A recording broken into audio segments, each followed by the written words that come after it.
Hello everyone, नमस्कार। मैं आपके अपने यूट्यूब चैनल हैरी क्लासेस में आपका बहुत बहुत स्वागत करता हूं। दोस्तों जैसे कि हमने पिछली वीडियो में समकोण त्रिभुज के बारे में कुछ बेसिक बातें जानी थी। तो दोस्तों हमने पिछली वीडियो में समकोण त्रिभुज के बारे में पढ़ा था कि उसके कर्ण किसे कहते हैं, आधार किसे कहते हैं, लंब किसे कहते हैं। और दोस्तों हमने वहाँ पे पाइथागोरस ट्रिपलेट्स के बारे में पढ़ा था कि हम किस तरह से पाइथागोरस ट्रिपलेट्स मतलब निकालते हैं, समझते हैं। क्लियर दोस्तों? तो दोस्तों उससे आगे हम आज पढ़ेंगे कुछ बातें समकोण त्रिभुज के बारे में जो बहुत ही ज़्यादा महत्वपूर्ण होती है कॉम्पिटिटिव एग्जाम के लिए। क्लियर दोस्तों? तो दोस्तों आज की क्लास जो होने वाली है आप इसको थोड़ा ध्यान से समझिएगा, क्योंकि आप बहुत ही अच्छी अच्छी बातें यहाँ पे सीखोगे जो कि एग्ज़ाम के पॉइंट ऑफ व्यू बहुत ही इंपॉर्टेंट होती हैं। क्लियर दोस्तों? अगर आप इन चीज़ों को बहुत ही बेसिक तरह से समझ लेते हो तो क्वेश्चन आप वर्बली कर लोगे दोस्तों। क्लियर? ऑरली क्वेश्चन आपके सॉल्व हो जाएंगे एग्जाम में। तो चलिए दोस्तों समझते हैं चीज़ों को। तो दोस्तों मैंने सबसे पहले हेडिंग लगा रखी है यहाँ पे, समकोण त्रिभुज में कर्ण का मध्य बिंदु तीनों शीर्षों से समान दूरी पर होता है। दोस्तों आपको ये बात समझ में आ गई कि हम कर्ण किससे कहते हैं। तो समकोण त्रिभुज में 90 डिग्री के सामने वाली भुजा दोस्तों क्या होती है? कर्ण होती है। क्लियर? और इस कर्ण AC का जो मैंने मध्य बिंदु माना दोस्तों, मैंने ये पॉइंट माना है O। क्लियर? आप बात समझ पा रहे हो मेरी दोस्तों? तो दोस्तों ये जो मिड पॉइंट है, ये जो मध्य बिंदु है इस AC कर्ण का, ठीक है दोस्तों, तो ये मिड पॉइंट हमारे यहाँ पे जो तीन शीर्ष दिए हुए हैं, शीर्ष यहाँ पे C, शीर्ष यहाँ पे B है और एक शीर्ष यहाँ पर A है दोस्तों। तो इन तीनों शीर्षों से दोस्तों इसकी जो लंबाई होती है, जो इसकी दूरी होती है, वो समान होती है दोस्तों। क्लियर? अगर मैं बात करूं कि शीर्ष C से बिंदु O की जितनी दूरी होगी उतनी ही दूरी शीर्ष A से O की होगी और शीर्ष B से भी उतनी ही होगी। क्लियर दोस्तों? अगर मैं यहाँ पे इसको अगर मिला दूं यहाँ से इस शीर्ष को इस बिंदु से, तो दोस्तों जितनी दूरी यहाँ पे OB की होगी उतनी ही दूरी OC की होगी और उतनी ही दूरी हमारी OA की, यानी कि तीनों की तीनों दूरी दोस्तों क्या हो जाएंगी? हमारी समान हो जाएंगी। क्लियर दोस्तों? ये आपको पॉइंट याद रखना है। क्या याद रखना है? कि समकोण त्रिभुज का कर्ण का मध्य बिंदु जो होता है वो तीनों शीर्षों से समान दूरी पर होता है। क्लियर दोस्तों? अगर मैं बोल दूं कि भाई यहाँ पे OB की लंबाई 5 सेंटीमीटर है, OB की लंबाई 5 सेंटीमीटर है, तो मुझे बताइए AC की पूरी लंबाई कितनी होगी? तो आप बोलोगे AO की भी 5 हो जाएगी और OC की भी 5 हो जाएगी, तो 5 और 5 10 हो जाएगी हमारी। क्लियर दोस्तों? तो ये सब बातें आगे हम क्वेश्चनों में अप्लाई करेंगे, बस आपको ये बात ध्यान रखनी है। क्लियर दोस्तों? अब यहाँ पे इसी से रिलेटेड एक चीज़ और मैंने यहाँ पे लिख रखी है दोस्तों, कि जो समकोण त्रिभुज में जो कर्ण होता है और जो उसका मध्य बिंदु होता है दोस्तों, ये मध्य बिंदु दोस्तों परिवृत्त कहलाता है। क्या कहलाता है? परिवृत्त, यानी परिकेंद्र। सॉरी, क्या कहलाता है दोस्तों? परिकेंद्र। परिकेंद्र का मतलब दोस्तों आप समझ रहे होंगे, मैंने पिछली वीडियो में आपको बताया है। तो दोस्तों यहाँ पे इस केंद्र से हमारा क्या है? परिवृत्त यहाँ पे खींचा गया है। क्लियर दोस्तों? आपको बात समझ में आ जानी चाहिए कि ये जो हमारा कर्ण का जो मध्य बिंदु होता है वो क्या होता है दोस्तों? परिकेंद्र होता है। मतलब हम इसी को केंद्र मानकर यहाँ पे परिवृत्त की हमने रचना की हुई है। तो आप कह रहे होंगे कि इसका मतलब ये हुआ कि यहाँ पे OA जो है वो R है, त्रिज्या है वो, और OC भी क्या है दोस्तों? हमारी त्रिज्या है। और अगर मैं बात करूँ B को अगर मैं इस बिंदु O से मिलाऊँ तो दोस्तों ये भी क्या है? हमारी त्रिज्या R है। क्लियर दोस्तों? तो ये तीनों हमारे क्या बन गए यहाँ पे? ये त्रिज्या ही हैं ये। और वृत्त के अंदर त्रिज्याओं की सभी लंबाई क्या होती है? बराबर होती है, समान होती है। क्लियर दोस्तों? तो ये आपको ध्यान में रखना है कि जो समकोण त्रिभुज में कर्ण होता है उसका मध्य बिंदु उस समकोण त्रिभुज का परिकेंद्र भी कहलाता है। क्लियर दोस्तों? आगे मैंने इन चीज़ों को लिख रखा है, देखिए आप। तो दोस्तों मैंने यहाँ पे लिख रखा है समकोण त्रिभुज में परिकेंद्र कर्ण का मध्य बिंदु होगा। क्लियर दोस्तों? अर्थात O यानी AO बराबर ओ बी बराबर ओ सी बराबर क्या होगी हमारी आर, और ये आर क्या है, परिकेंद्र की त्रिज्या यानी परिवृत्त की त्रिज्या होगी। क्लियर दोस्तों, यहाँ पे आप परिवृत्त लिख लेना। ठीक है दोस्तों, ये बात आपको समझ में आ गई होगी अच्छी तरह से। आगे बढ़ते हैं दोस्तों। अब हमारी नेक्स्ट हेडिंग है यहाँ पे, समकोण त्रिभुज में समकोण से कर्ण पर डाला गया शीर्ष लंब। तो दोस्तों इसको थोड़ा ध्यान से समझिएगा कि यहाँ पे एक त्रिभुज, समकोण त्रिभुज ए बी सी है, ये इसका समकोण है दोस्तों, और इस समकोण से हमने क्या करा, इस कर्ण पर दोस्तों क्या डाला है, लंब डाल दिया, यानी कि बी, उस पॉइंट को मैंने मान रखा है डी। क्लियर दोस्तों, ये बी डी क्या है, हमारा शीर्ष लंब। और दोस्तों हम इसको एक नाम से और पुकारते हैं, हम इसको तुंगता भी बोल देते हैं। तुंगता, तुंगता का अर्थ होता है दोस्तों ऊंचाई। तुंगता का अर्थ क्या होता है दोस्तों, एक तरह से ऊंचाई। क्लियर दोस्तों, तो यहाँ पे हमें ये बी डी, हम इसको क्या बोलेंगे, शीर्ष तल भी बोल सकते हैं, या हम इसको तुंगता भी बोल सकते हैं। क्लियर दोस्तों, अब यहाँ पे इसके बारे में हमें कुछ बेसिक कंसेप्ट यहाँ पे बनाने हैं जो हमारे क्वेश्चन में बहुत ही ज़्यादा महत्वपूर्ण है हमारे क्वेश्चन के लिए। क्लियर दोस्तों, तो दोस्तों यहाँ पे हमें एक फॉर्मूला ड्राइव करना है यहाँ पे। तो हम यहाँ पे फॉर्मूला ड्राइव कैसे करेंगे, एक हमें सूत्र बनाना है, और वो कैसे बनेगा तो आप ध्यान से समझिए। हम यहाँ पे लिखेंगे सबसे पहले समकोण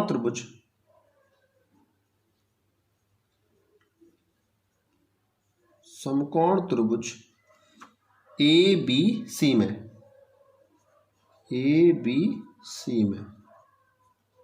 क्लियर दोस्तों, समकोण त्रिभुज ए बी सी में। अब मैं आपसे दोस्तों पूछता हूँ कि समकोण त्रिभुज ए बी सी में हम बात करें, मुझे इस त्रिभुज का क्षेत्रफल ज्ञात करके दिखाओ।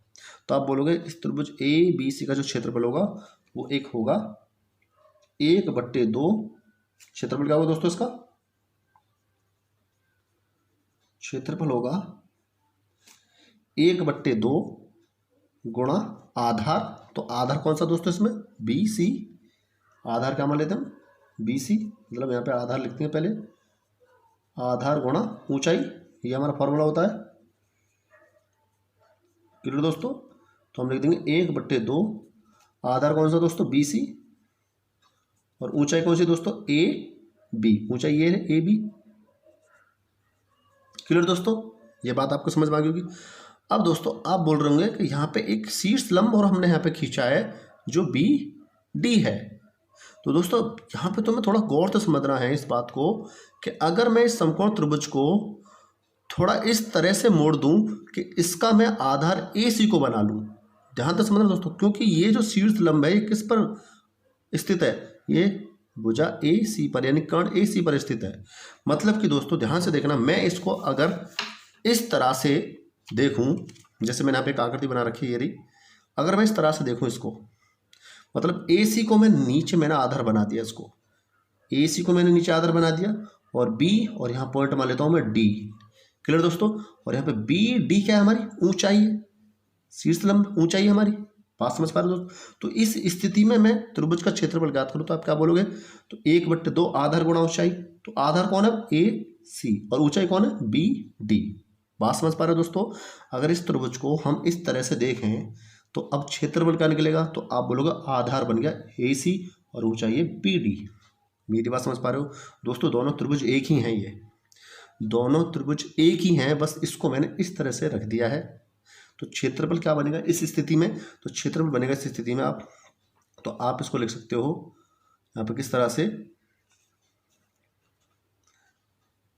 1/2 वही आधार गुणा ऊंचाई। तो आधार कौन सा दोस्तों इसमें, ए सी, आधार कौन सा, ए सी, गुणा ऊंचाई कौन सी है दोस्तों इसमें, बी डी। ऊंचाई कौन है, बी डी। क्लियर, तो इसको मैं अलग रख देता हूं, बी डी। ये बात आपको समझ में आ गई दोस्तों सबके। इसी त्रिभुज के क्षेत्रफल है दोनों दोस्तों ये। क्लियर, अब आप बोलोगे जब दोनों क्षेत्रफल इसी त्रिभुज के हैं तो दोनों समान भी होंगे, फिर बराबर भी होंगे दोनों।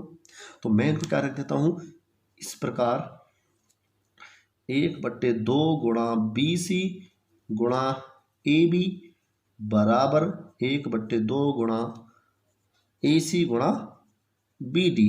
क्लियर दोस्तों, आप 1/2 से 1/2 को कैंसिल कर दीजिएगा, तो यहाँ पे क्या बनेगा, बी सी गुणा ए बी बराबर ए सी गुणा बी डी। क्लियर दोस्तों, यहाँ पे बी सी क्या है दोस्तों, बी सी क्या है यहाँ पे आधार, तो आप लिख सकते हो आधार गुणा ए बी क्या दोस्तों, हमारी ओ बी क्या है ऊंचाई, बराबर ए सी क्या है दोस्तों, ए सी क्या है कर्ण, गुणा बी डी दोस्तों, बी डी क्या है हमारी तुंगता। तो ये बात आपकी समझ में आ गई दोस्तों। यहां से हमें ये संबंध ध्यान से समझना है। इसको आप एक तरह से फॉर्मूला के रूप में इसको याद रखिए कि इनमें क्या संबंध होता है, इन चारों भुजाओं में। तो दोस्तों क्या संबंध होता है, आधार गुणा ऊंचाई बराबर कर्ण गुणा तुंगता। हम इसको ऐसे भी लिख सकते हैं, आधार क्या दोस्तों हमारा ए, आधार क्या ए, गुणा ऊंचाई क्या दोस्तों हमारी बी, बराबर कर्ण क्या दोस्तों सी, और तुंगता, तुंगता को शो कर रहा हूँ दोस्तों मैं पी से, किससे, पी से, तो मैं मान लेता हूँ पी। यहाँ तक बात समझ में आ रही दोस्तों, आप इसको ऐसे भी लिख सकते हो। अब दोस्तों थोड़ा सा यहाँ पे आप सावधान हो जाइएगा, क्योंकि यहाँ से फिर एक और हम कंसेप्ट मतलब लगाने वाले हैं, निकालने वाले हैं, और वो बहुत ही इंपॉर्टेंट है, बहुत ही ज़्यादा डायरेक्ट क्वेश्चन पूछे जाते हैं दोस्तों उससे। तो दोस्तों यहाँ पे तुम्हें एक और संबंध यहाँ पे नज़र आ गया, मतलब वही है, बस हमने यहाँ पे उनके नोटेशन लिख दिए हैं जिससे हम प्रदर्शित कर रहे थे। अब मैं क्या करता हूँ दोस्तों, यहाँ से अगर मैं आपसे बोलूँ पी का मान निकाल लीजिए, पी का, तो आप बोलोगे सी नीचे आ जाएगी, तो पी बराबर हो जाएगा दोस्तों क्या, ए बी बटे सी। मेरी बात समझ पा रहे हो दोस्तों यहाँ तक। फिर मैं आपसे कहना चाहता हूँ कि अब दोनों का वर्ग कर दीजिएगा। तो जब आप दोनों का वर्ग करोगे तो ये हो जाएगा पी स्क्वायर बराबर ए स्क्वायर बी स्क्वायर बटे सी स्क्वायर। क्लियर दोस्तों, बात समझ में आ रही है। कुछ नहीं किया मैंने, दोनों पक्षों का क्या कर दिया, वर्ग कर दिया। दोनों पक्षों क्या कर दिया दोस्तों मैंने यहाँ पे वर्ग, दोनों पक्षों का वर्ग, दोनों पक्षों का क्या कर दिया दोस्तों मैंने वर्ग कर दिया। अब दोस्तों फिर एक और चीज यहाँ पे समझना, मैं इसको अगर इसका विपरीत लिखूं, उल्टा करके लिख दूं, इसको उल्टे का मतलब समझ रहे हो दोस्तों, मैं इसको लिख दूं 1/p स्क्वायर। तो दोस्तों आप बोलोगे फिर आप इसको भी उल्टा करिए। जब आपने पी स्क्वायर को उल्टा किया तो आप इसको भी उल्टा कर दीजिए, यानी कि सी स्क्वायर बटे ए स्क्वायर प्लस बी स्क्वायर। मेरी बात समझ में आ रही है दोस्तों आपको सबको। मैंने क्या कर दिया दोस्तों, उसका पी का उल्टा किया, तो पी स्क्वायर का उल्टा क्या हो जाएगा 1/p स्क्वायर, तो फिर मुझे ये भी उल्टा करना पड़ेगा। क्लियर। अब दोस्तों यहाँ से एक और इंपॉर्टेंट रिजल्ट मैं निकालने वाला हूँ। सॉरी, यहाँ पे दोस्तों ए स्क्वायर इंटू बी स्क्वायर होगा हमारा, इंटू में दोस्तों। क्लियर, यहाँ पे प्लस नहीं है, इंटू में है। तो सी स्क्वायर बटे ए स्क्वायर इंटू बी स्क्वायर होगा। क्लियर। अब यहाँ से मैं ऊपर से एक रिजल्ट निकालने वाला हूँ दोस्तों, आपने पढ़ा होगा पिछली वीडियो में, और आप वैसे जानते भी हो पाइथागोरस प्रमेय। तो पाइथागोरस प्रमेय क्या होती है दोस्तों, तो यहाँ समकोण त्रिभुज एक ए बी सी, तो यहाँ पे पाइथागोरस प्रमेय होती है कर्ण का स्क्वायर। तो कर्ण कौन सा है यहाँ पे दोस्तों, सी। कर्ण कौन सा दोस्तों यहाँ पे, सी। तो आप बोलोगे यहाँ पे सी स्क्वायर इन कर्ण का स्क्वायर बराबर होता है शेष दो भुजाओं के वर्गों के योग के बराबर, यानी कि लंब का स्क्वायर, लंब क्या है दोस्तों ए स्क्वायर प्लस, और हमारा यहाँ पे आधार क्या है दोस्तों, यहाँ पे आप कुछ भी लिख सकते हो, मतलब पहले आधार लिख लीजिए या फिर लंब लिख लीजिए। तो यहाँ पे मैंने आधार लिख लिया, फिर लिखेंगे लंब स्क्वायर यानी बी स्क्वायर। दोस्तों ये आपने पिछली वीडियो में पढ़ा होगा, मैंने बताया था ये पाइथागोरस प्रमेय होती है, सी स्क्वायर बराबर A square plus B square. Clear दोस्तों, सब जानते हैं इसको, कर्ण का स्क्वायर बराबर आधार का स्क्वायर प्लस लंब का स्क्वायर। तो दोस्तों सी स्क्वायर बराबर क्या निकाला है, ए स्क्वायर प्लस बी स्क्वायर। तो यहाँ पे आप गौर से देखिए फिर इसी चीज को, तो आपको दिखाई दे रहा होगा यहाँ पे जो यहाँ पे सी स्क्वायर है दोस्तों, तो मैं सी स्क्वायर की जगह क्या मैं ए स्क्वायर प्लस बी स्क्वायर नहीं लिख सकता? आप बोलो लिख सकते हो, तो यहाँ पे लिख सकता हूँ 1/p स्क्वायर बराबर A square plus B square बटे ए स्क्वायर बी स्क्वायर। बात समझ में आ गई दोस्तों।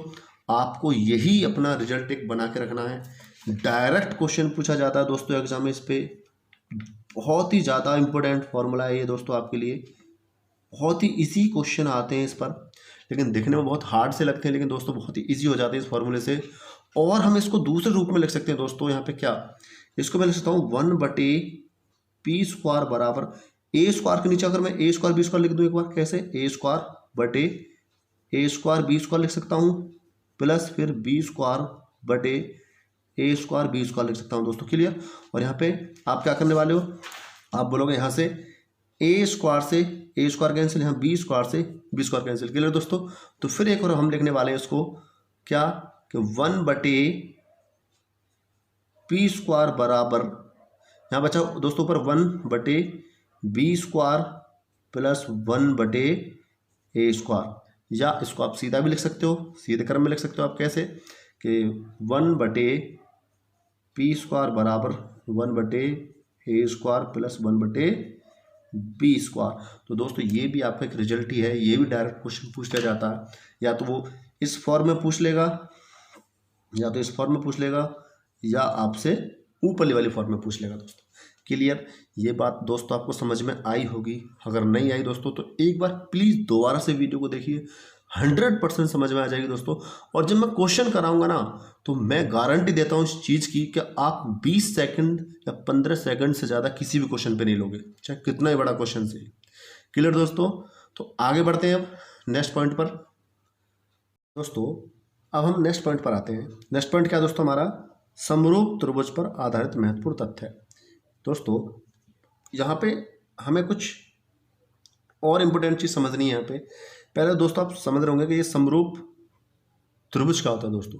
तो दोस्तों मैं पहले आपको समरूप त्रिभुज के बारे में बता देता हूँ, उसके समरूप त्रिभुज है क्या। क्लियर। तो दोस्तों समरूप त्रिभुज को हम इस तरह से समझ सकते हैं कि मान लीजिए आप, हमारे पास दो त्रिभुज हैं ABC और एक PQR। क्लियर दोस्तों। कोई भी दो आकृति हैं, कोई भी दो आकृति हो, अगर वो समरूप हैं तो उसकी पहचान क्या है दोस्तों। तो सबसे पहले मैंने उसकी दो शर्त लिख रखी है यहाँ पे। समरूप की दो शर्तें हैं कि संगत कोण बराबर हो और संगत भुजाएं समानुपाती होती हैं, यानी समान अनुपात में होती हैं। बात समझ पा रहे हो दोस्तों। समरूप का मतलब है समान रूप वाली आकृति, जिनके रूप समान हो, चाहे उनका जो साइज है वो छोटा बड़ा बेशक हो, लेकिन रूप उनका जो होना चाहिए वो एकदम सेम होना चाहिए, समान होना चाहिए, एक जैसे होने चाहिए वो दोनों आकृतियाँ। क्लियर दोस्तों। तो वो आकृतियाँ क्या कहलाएंगी, हमारी समरूप आकृतियाँ। जैसे दोस्तों मैंने यहाँ पे एक त्रिभुज बना रखे हैं, यहाँ पे दो ABC और PQR। तो दोस्तों सबसे पहली शर्त क्या, संगत कोण बराबर। संगत कोण का मतलब दोस्तों, अगर यहाँ पे मैंने कोण A ले रखा है, मतलब कोण A है कितना 70 डिग्री, तो इसके करीब बिल्कुल इसके संगत का मतलब इसके जो ये ऊपर है तो यहाँ भी ये ऊपर है, तो यहाँ पे कितना कोण है दोस्तों इसका 70 डिग्री। भाई ये भी बराबर, ये भी, दोनों सेम बराबर है हमारे कोण। अब दोस्तों यहाँ पे आते हैं B पर, और यहाँ पे कौन है Q है, तो यहाँ पे जितना B है उतना ही हमारा Q है, और जितना यहाँ पे हमारा C है उतना ही हमारा यहाँ पे R है। तो दोस्तों इससे क्या पता लगता है कि यहाँ पे जो संगत कोण है वो क्या है, हमारे बराबर है। क्लियर दोस्तों। अब संगत भुजाएं समानुपाती होती हैं। संगत भुजा का मतलब दोस्तों, अगर यहाँ पे AB है तो AB कितनी, यहाँ पे 3 है, तो यहाँ पे कौन है ये PQ, तो वो कितनी है 6। अगर मैं बात करूँ कि भाई AB बटे PQ, AB बटे PQ, तो AB की माप कितनी है 3 और PQ की माप कितनी है 6, तो 3 एकम 3, 3 दूनी 6, यानी कि इनका जो रेशियो बना वो कितना बना 1:2 या 1/2 है ये इनका मान। अब मैं ऐसी बात करता हूँ B और C, तो BC किसके समानुपात होगी, QR के। कैसे आप देख सकते हो, यहाँ पे मैं यहाँ पे लिख सकता हूँ BC बटे QR बराबर, तो BC भी 5 है और हमारी QR कितनी है 10, तो काटोगे तो दोस्तों कितना है 1/2। और इसी प्रकार दोस्तों जब आप AC बटे PR करोगे तो 7/14, यानी कि 7 एकम 7 दूनी 14, वो भी 1/2 ही आएगा। दोस्तों यहाँ पे जितनी भी हमारी संगत भुजाएं हैं वो सब क्या है, समानुपाती हैं, उनका अनुपात क्या है, समान है। तो अब इन दोनों त्रिभुजों को हम क्या बोल सकते हैं कि ये दोनों त्रिभुज हमारे समरूप त्रिभुज हैं। और दोस्तों इन समरूप त्रिभुजों को लिखने का एक तरीका होता है, एक क्रम होता है कि यहाँ पे सबसे पहले हम लिखेंगे, अगर तुमने स्टार्ट किया ABC, यानी कि त्रिभुज ABC, ये समरूप का प्रतीक है दोस्तों। ये किसका प्रतीक है, समरूप का। तो यहाँ पे दोस्तों अब आप ऐसे नहीं कर सकते कि PRQ लिख दीजिए आप। जैसे यहाँ पे A कोण जो तुमने लिया है, तो A कितने का 70 का, तो सबसे पहले यहाँ पे 70 वाला कोण लेना, यानी P, यानी त्रिभुज P। फिर ये B लिया है तुमने बाद में, तो B कितने का 60 का, तो यहाँ पे 60 कोण का Q, तो यहाँ पे लोगों Q। और यहाँ पे फिर बाद में लिया C, तो C कितना 50, तो 50 वाला लोगे R, यानी कि PQ। इसी क्रम में तुम्हें दोस्तों ये लेनी है। क्लियर दोस्तों। तो आपको समझ में आ गया होगा कि समरूप त्रिभुज या समरूप आकृतियाँ कौन सी होती हैं, जिनके रूप समान हो, मतलब उनके संगत कोण बराबर हो, संगत भुजाएं क्या हो, समानुपाती हो, क्लियर दोस्तों, उन्हें हम समरूपाकृतियाँ बोलते हैं। और एक विशेष बात होती है दोस्तों, अगर मान के चलिए कि ये आपको ये भुजाएं दे दी गई, मतलब सॉरी ये आपको त्रिभुज दे दिए गए इस तरह से कि ये दो त्रिभुज हमारे समरूप हैं, तो तुम इनको विभिन्न प्रकार से लिख सकते हो। कैसे, आपको पता है कि इनकी संगत भुजाएं क्या है दोस्तों, समानुपाती हैं, तो आप लिख सकते हो ए बी बटे पी क्यू, यानी कि ए बी बटे, जैसे आपने यहाँ पे दो भुजा ये ले ली ए बी, तो यहाँ पे होगा पी क्यू। क्लियर, बराबर आप फिर अगर बाद में ले लिया आपने बी सी, तो आप लिख सकते हो यहाँ पे क्यू आर। क्लियर दोस्तों, क्यू आर बराबर, अब आपने ले लिया यहाँ पे सी ए, आपने क्या ले लिया सी ए, तो अब लिखोगे आप आर पी। क्लियर दोस्तों, मेरी बात समझ पा रहे हो यहाँ तक? तो आप इनको इसी तरह से लिख सकते हो। तो दोस्तों इसी बात को ध्यान में रखते हुए मैं आपको यहाँ पे कुछ चीज़ बताने वाला हूँ। तो चलिए स्टार्ट करते हैं। दोस्तों मैंने यहाँ पे एक समकोण त्रिभुज बना रखा है ए बी सी। क्लियर दोस्तों, और यहाँ पे ये जो बी डी है दोस्तों, ये क्या है हमारी तुंगता, या आप इसे शीर्ष लंब भी बोल सकते हो। तो इस शीर्ष लंब ने इस समकोण त्रिभुज को कितने हिस्सों में बांट दिया दोस्तों, दो हिस्सों में। पहला वाला ये, दूसरा वाला ये। बात समझ में आई दोस्तों, पहला वाला ये हो गया, दूसरा वाला ये हो गया। तो दोस्तों अब कुल मिला के आपके पास यहाँ पर कितने त्रिभुज हैं, तो आप बोलोगे तीन त्रिभुज हैं। कौन कौन से मैं बताता हूँ। एक तो हो गया ए बी सी, एक हो गया दोस्तों ए डी बी, और दोस्तों एक हो गया बी डी सी। तो दोस्तों ये तीनों के तीनों त्रिभुज हमारे समरूप त्रिभुज हैं यहाँ पे। क्यों, क्योंकि तीनों के तीनों त्रिभुजों में ए बी सी में 90 डिग्री का कोण है, ए डी बी में भी 90 डिग्री का कोण है दोस्तों, और यहाँ पे बी डी सी में भी 90 डिग्री का कोण है दोस्तों। बात समझ में आ रही है आपके? और क्या है दोस्तों, अगर मैं बात करूं जैसे ए बी सी, मैं यहाँ पे लिख देता हूं कि त्रिभुज, यहाँ लिख देते हैं यहाँ त्रिभुज ए बी सी समरूप है किसके दोस्तों, ए डी सी के। किसके, त्रिभुज ए डी सी के। क्यों दोस्तों, क्योंकि आप देख सकते हो कि यहाँ पे जो हमारा कोण बी है वो 90 डिग्री का है, और यहाँ पे कोण डी 90 डिग्री का है, यहाँ पे कोण बी 90 का, तो यहाँ पे डी 90 का है, और दोनों में क्या है, ए हमारा कॉमन है। तो दोस्तों आपको पता होगा कि आपने थोड़ी समरूप त्रिभुज की प्रॉपर्टी पढ़ी होंगी, प्रगुण पढ़े होंगे, कि जिसमें दो आकृतियों में अगर दो कोण समान है, दो कोण अगर समान है तो दोस्तों वो आकृति समरूप आकृति कहलाती है। क्यों, क्योंकि तीसरा भी ऑटोमेटिक क्या हो जाएगा, हमारा समान हो जाएगा। तो यहाँ पे हम ए यानी कि कोण कोण समरूपता कसौटी से हम इनको क्या बोल सकते हैं, समरूप त्रिभुज बोल सकते हैं। क्लियर, अब यहाँ पे कौन सा वाला त्रिभुज बचा हमारा, बी डी सी। तो दोस्तों ये भी क्या है, हमारा समरूप है त्रिभुज बी डी सी। क्लियर दोस्तों, अब यहाँ से आपको बात ध्यान से समझनी है। तो सबसे पहले मैं यहाँ पे लेता हूं कि अब मैं लेता हूं दोस्तों त्रिभुज ए डी सी समरूप है किसके, त्रिभुज बी डी सी के। जब दोनों ये त्रिभुज समरूप है दोस्तों, तो इनकी संगत भुजाएं क्या होंगी, समानुपात में होंगी। तो दोस्तों ध्यान से समझना है, मैं इनको किस तरह से लिखता हूं। तो दोस्तों यहाँ पे आप ध्यान से देखते हैं, तो मुझे लगता है दोस्तों यहाँ पे कुछ मिस्टेक होगी। यहाँ पे ये ए डी बी, दोस्तों ये बी है, ये क्या है दोस्तों, यहाँ पे बी। क्लियर, ये बी है, देखो ए डी बी, ये ए डी बी है और ये भी ए डी बी है। क्लियर दोस्तों, अब यहाँ पे हम लिख सकते हैं, मान के चलिए मैंने यहाँ पे लिखा बी डी, तो मैंने ये लिया बी डी, तो आप कैसे करोगे यहाँ से सी डी, और बराबर होंगे दोस्तों ये क्या, अब यहाँ पे लिख सकते हो आप ए डी, क्या ए डी, तो यहाँ पे आपने ए डी लिख लिया, तो यहाँ पे क्या लिखोगे बी डी। क्लियर दोस्तों, आप इनके क्रॉस मल्टीप्लाई कर दीजिए, इसकी इसमें करोगे तो ये हो जाएगा बी डी का होल स्क्वायर बराबर, इसकी इसमें गुणा कर दो तो ये हो जाएगा दोस्तों सी डी गुणा ए डी। क्लियर दोस्तों, इसको मैं क्या मान लेता हूँ, समीकरण 1 मान लेता हूँ। और दोस्तों इसी त्रिभुज के अंदर आप देखिएगा, इसी त्रिभुज के अंदर इसको आप दूसरे तरीके से भी लिख सकते हो, और वो क्या कि अब मैं लिख रहा हूँ यहाँ पे, अब ए बी, पहले लिखता हूँ मैं ए बी बटे, अब आप लिखोगे फिर बी सी, क्योंकि आपने पहले यहाँ पे पहली और दूसरा शीर्ष, लास्ट का शीर्ष लिया है ए और बी, तो यहाँ पे आप लास्ट का लोगे बी और सी। अब दोस्तों यहाँ पे मैं लिखता हूँ ए डी बटे बी डी। क्लियर दोस्तों, बी डी, ये बात आपको समझ में आ गई यहाँ तक। अब दोस्तों मैं इसका क्या कर देता हूँ, दोनों पक्षों का वर्ग कर देता हूँ। दोनों पक्षों का वर्ग करोगे तो दोस्तों यहाँ पे आ जाएगा दोनों पक्षों का वर्ग, दोनों पक्षों का वर्ग करने पर वर्ग करने पर। क्लियर दोस्तों, जब दोनों पक्षों का वर्ग करोगे आप तो आपको क्या मिलेगा, यहाँ पे ए बी का स्क्वायर बटे बी सी का स्क्वायर बराबर ए डी का स्क्वायर बटे बी डी का स्क्वायर। बात समझ पा रहे हो दोस्तों। अब आप पहले वाले समीकरण को देखिएगा गौर से, तो बी डी स्क्वायर बराबर क्या है दोस्तों, सी डी गुणा ए डी है, तो मैं बी डी स्क्वायर की जगह सी डी गुणा ए डी लिख सकता हूँ। क्लियर दोस्तों, तो ये क्या आ जाएगा आपके पास, ए बी स्क्वायर बटे बी सी स्क्वायर बराबर ए डी का होल स्क्वायर बटे बी डी स्क्वायर की जगह मैं लिख सकता हूँ सी डी गुणा ए डी। क्लियर दोस्तों, एक ए डी से एक ए डी कैंसिल हो जाएगी, तो ऊपर क्या बचेगा दोस्तों, यहाँ पे बचेगा ए बी स्क्वायर बटे बी सी स्क्वायर बराबर, यहाँ बचेगा दोस्तों ए डी बटे, भाई एक ए डी से एक ए डी कट गया, ऊपर दो थे एक बचा, नीचे यहाँ बचा सी डी। तो दोस्तों यहीं से तुम्हें चीज़ समझनी है। अब आप इसको क्या लिख सकते हो, इसको लिख सकते हो आप यहाँ पे गौर से समझिएगा कि ए बी स्क्वायर अनुपात बी सी स्क्वायर बराबर ए डी अनुपात सी डी।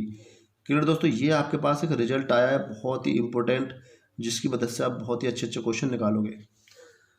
दोस्तों इन चीज़ों को आप थोड़ा सा कठिन मान रहे होंगे, क्योंकि बच्चे क्या करते हैं कि कंपटीशन की जब तैयारी करते हैं तो इन चीज़ों को बहुत कम मायने देते हैं, बहुत कम इनको मतलब समझते हैं। लेकिन दोस्तों अगर मैं आपको बता दूं कि अगर आप किसी भी तरह से पढ़ रहे हैं, आप कहीं से भी पढ़ रहे हैं आप, लेकिन मैं आपको बता दूं दोस्तों, अगर आपको बेस नहीं आता, आपके बेसिक कंसेप्ट क्लियर नहीं है, आपको ये पता नहीं ये चीज़ कहाँ से आ रही है, तो दोस्तों एग्ज़ाम में आप मैथ के जितने भी क्वेश्चन आते हैं, कुछ क्वेश्चन कर लोगे, मैं मानता हूँ कुछ कॉन्सेप्ट से कर लो, कुछ ट्रिक से कर लोगे, बट आप पूरे क्वेश्चन नहीं कर पाओगे। दोस्तों मैं आपको बताता हूँ, अगर एग्ज़ाम में आपको मैथ के कितने भी क्वेश्चन आते हैं, अगर आपको पूरे के पूरे अटेम्प्ट करने हैं तो दोस्तों आपके पास हर तरीका होना चाहिए, चाहे वो कोई सा भी तरीका हो, ऑप्शन वाला तरीका हो, ट्रिक भी आनी चाहिए, कॉन्सेप्ट भी क्लियर होनी चाहिए, बेसिक भी क्लियर होनी चाहिए, सबसे ज़्यादा इंपॉर्टेंट है आपका बेस मजबूत होना चाहिए। क्लियर दोस्तों, तभी आप पूरे क्वेश्चन कंप्लीट कर पाओगे। ऐसा नहीं है दोस्तों कि आप गिने चुने चैप्टर को क्लियर कर लो अच्छी तरह से, जैसे कि मान के चलो परसेंटेज है, लॉस एंड प्रॉफिट है, और आपका रेशियो एंड प्रोपोर्शनल है, SI है, CI है। दोस्तों इन देखो बच्चे इन्हीं पे लगे रहते हैं हर टाइम। तो दोस्तों आपको अगर चीज़ सीखने से अगर डर लगता है तो ये आपकी बहुत बड़ी गलती है। आप अपने आप को कंप्लीट नहीं करना चाहते, आप मतलब प्रिपेयर नहीं कर रहे हो ठीक तरह से अपने आप को। मेरी बात समझ पा रहे हो दोस्तों? तो सबसे पहले आप देखो, मैं आपको एक चीज़ बताना चाहता हूँ। आप मान के चलिए कि एक गवर्नमेंट जॉब आप पाना चाहते हो, तो गवर्नमेंट जॉब आपको मिलने वाली है या आप पाना चाहते हो, तो वो किस तरह से मिलेगी, तो आप समझिए इस चीज़ को। तो आपको बहुत कठिन मेहनत करनी पड़ेगी, बहुत ज़्यादा मेहनत करनी पड़ेगी, संघर्ष करना पड़ेगा आपको बहुत ज़्यादा, तब जाके आपको वो सफलता मिलेगी, नौकरी मिलेगी। क्लियर दोस्तों? तो आप यहाँ पे इसी तरह से समझिए, जब नौकरी आपकी लग जाएगी गवर्नमेंट, तो आपकी ज़िंदगी बहुत ही सरल हो जाएगी, बहुत ही ज़्यादा आसान हो जाएगी आपकी लाइफ। लेकिन नौकरी लगने के बाद, लेकिन नौकरी लगने से पहले आपने कितना कठिन संघर्ष किया था दोस्तों, वो आप ही जानते हो। तो इसी तरह दोस्तों मेरी बात ध्यान से, इसी तरह आपको बेसिक कंसेप्ट सीखने हैं। जब आपको बेसिक कंसेप्ट आ जाएंगे, समझ में क्लियर हो जाएंगे वो, तो क्वेश्चन देखना आपके लिए कितने सरल हो जाएंगे, आपको पता ही नहीं लगेगा कि क्वेश्चन ये आखिर हो इतनी जल्दी कैसे रहे। सेकंडों में क्वेश्चन को कर लोगे दोस्तों आप, अगर आपके बेसिक मजबूत है। अदरवाइज दोस्तों आप कितनी ही ट्रिक पढ़ लीजिए, कितना ही कुछ पढ़ लीजिए, सब एक तरह से बेकार हो जाता है जब एग्जाम आता है सामने। क्योंकि कुछ ही क्वेश्चन ट्रिक बेस पर होते हैं, वहाँ पे सारे क्वेश्चन ट्रिक बेस पर नहीं होते हैं। कुछ क्वेश्चन ऑप्शन से जल्दी हो जाते हैं, कुछ क्वेश्चन ट्रिक से जल्दी हो जाते हैं, कुछ क्वेश्चन कॉन्सेप्ट से होते हैं, कुछ क्वेश्चन बनते नहीं है, उनको एक्स मेथड से ही करना पड़ता है। बात समझ पा रहे हो दोस्तों? तो आपको सीखना तो है ही है। आप एक बार नहीं, दो बार नहीं, 4 बार सीखिए, 5 बार सीखिए, लेकिन सीखना जरूर है दोस्तों। आप अगर आप सीखने की आदत डाल लोगे तो नौकरी की तो टेंशन है नहीं, आपको एक दिन मिल ही जाएगी वो ऑटोमेटिक। क्लियर दोस्तों? ऑटोमेटिक आपको नौकरी मिल जाएगी अगर आपने सीखने की लालसा अपने अंदर रखी। क्लियर दोस्तों? तो हम नेक्स्ट वीडियो में इसी पर बेस्ड क्वेश्चन लेकर आएंगे दोस्तों। इतने मतलब मस्त क्वेश्चन लेकर आएंगे, इतने बेहतरीन क्वेश्चन लेकर आएंगे जो प्रीवियस ईयर में पूछे गए हैं दोस्तों। उन्हीं क्वेश्चनों को करेंगे और देखना, आप मैं गारंटी देता हूँ इस चीज़ की दोबारा से कि आप 15 से 20 सेकंड में किसी भी क्वेश्चन को मतलब ज़्यादा नहीं लोगे, तुरंत ही सॉल्व करोगे और वर्बली यूज करोगे। सिर्फ एक ही चीज़ बता रहा हूँ मैं आपको, जो मैंने इससे पिछली वीडियो में आपको पाइथागोरस ट्रिपलेट बताया था दोस्तों, आप बस उसी को एक बार रिवाइज कर लेना, ध्यान में रख लेना। उसको आप लिखकर, जितने भी हमारे पाइथागोरस ट्रिपलेट हैं आपको कम से कम 15-20 लिख के रख लेने अपने पास। उन्हीं के बेस पर दोस्तों हर क्वेश्चन करेंगे, उन्हीं के बेस पर। कोई भी हम फॉर्मूला वहाँ पे यूज नहीं करेंगे, लेकिन अपना बेस तो मजबूत रखना ही रखना है दोस्तों। क्लियर? तो तब तक के लिए दोस्तों नमस्कार, धन्यवाद, जय हिंद।